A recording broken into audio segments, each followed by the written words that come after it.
Hi everyone, my name's Alissa, and I'm going to tell you how my husband and I are managing to spend a full year in Japan studying the language full time. While I do that, you can watch this footage of us enjoying the views while we float down the Sumida River in Tokyo on a traditional Japanese dinner boat.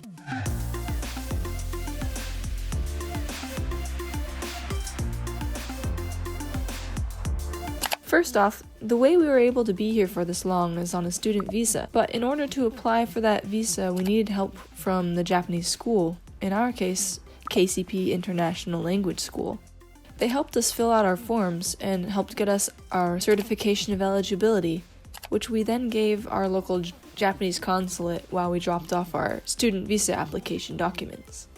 The way that we found out about KCP is through my husband's university program. He's currently enrolled in university for his undergraduate degree, and that degree partners with KCP to provide study abroad programs. So he was accepted to do a KCP study abroad program for a year.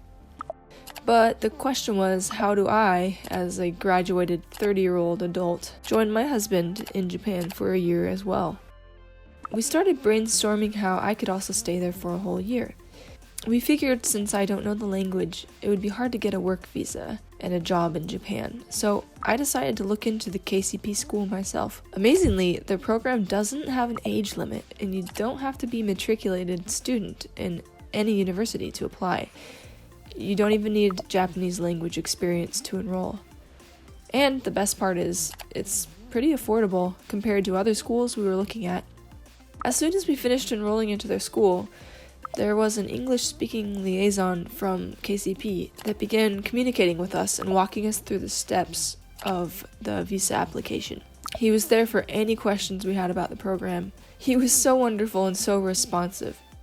Now, the big question was, how can we afford this? I mean, sending two adults to Japan for a whole year with neither of us working looked a bit impossible. So here's an overview of how we afforded it. First, because my husband is a student, he had access to scholarships and financial aid through his school. About 6 months in advance of the trip, we were searching like crazy for any scholarships that he might qualify for.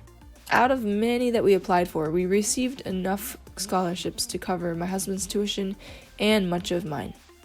Second, we decided to take out a loan to cover the rest of the expenses from a close friend.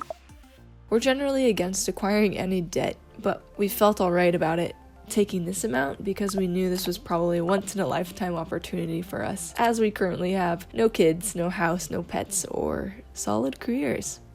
And the third thing we did was to take advantage of a mileage credit card that had a high sign-on bonus.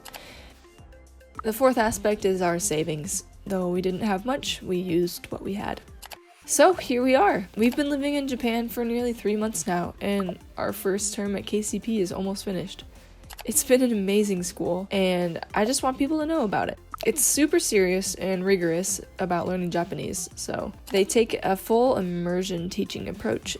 All their classes are fully taught in Japanese. The staff is super professional, helpful, and kind. It's about 4 hours a day of classes, 5 days a week. Sometimes it's more when you include field trips and extra classes. Though you don't technically need any prior knowledge to Japanese, it's pretty difficult if you have none at all. It's a steep learning curve. I've definitely struggled to keep up. But if you know hiragana and katakana before you go, you'll be in a much better place than I was. It goes through about a college textbook that normally would take a year to get through in about 3 months. To stay on top of all the memorization and homework, if you want to learn Japanese fast, it's amazing.